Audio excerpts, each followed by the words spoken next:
Hindi naman kami umiyak katulad ni Ariana, ay ni Andrea Brillantes. Hindi, na-enjoy ka nantong tapos na-enjoy. Gagi, ang galing. After, may part talaga na-antoy nga.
About Major in Filipino, De Jesus Arian P.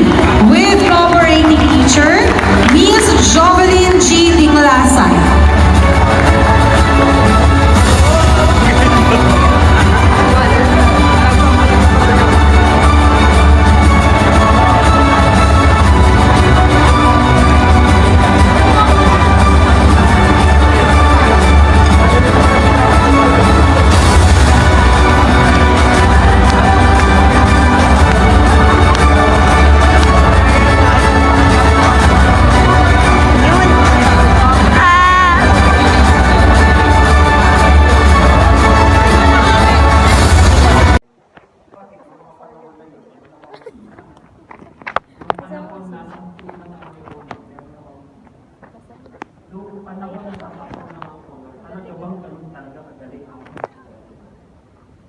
Pero para sa amin, ito ang masakit.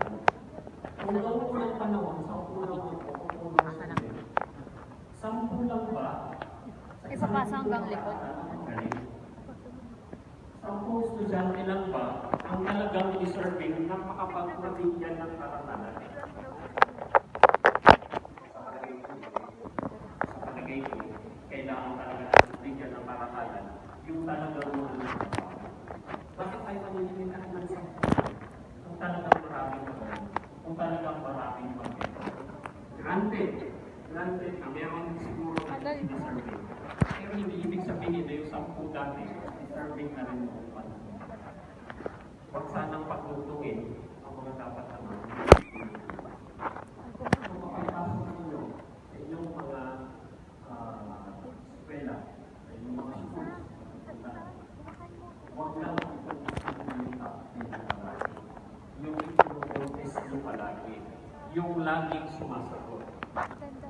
Dapat lahat ng estudyante na ipagkakatiwala sa inyo ay bigyan nyo ng time, bigyan nyo ng effort, bigyan nyo ng effort. Dahil hindi mo alam, baka isa sa mga yan. Attendance. Attendance na.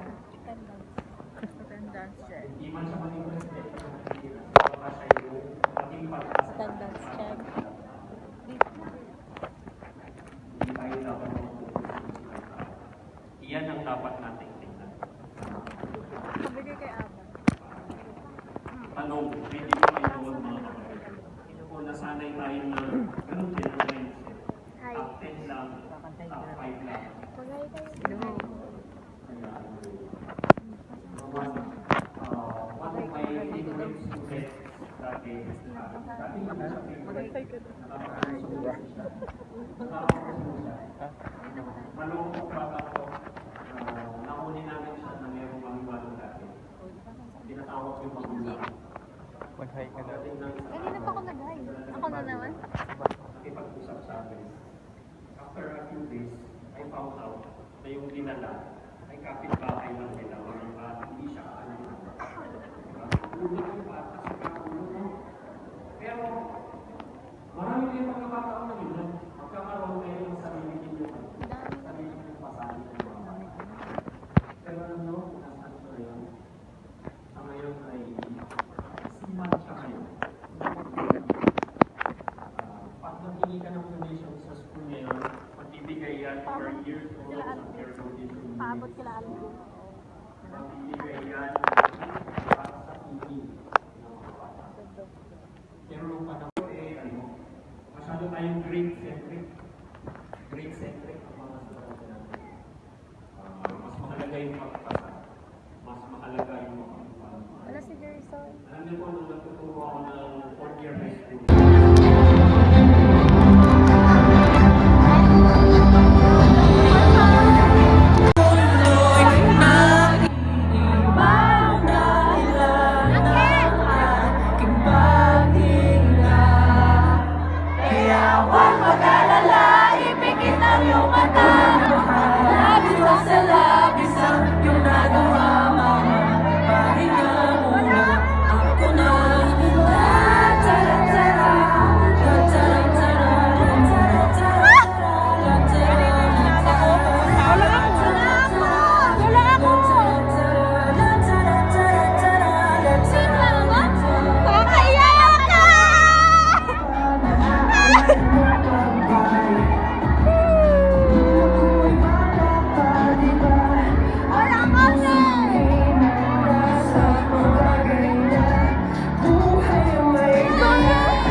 Wala, umuwi na! Nagbukas ang tindahan!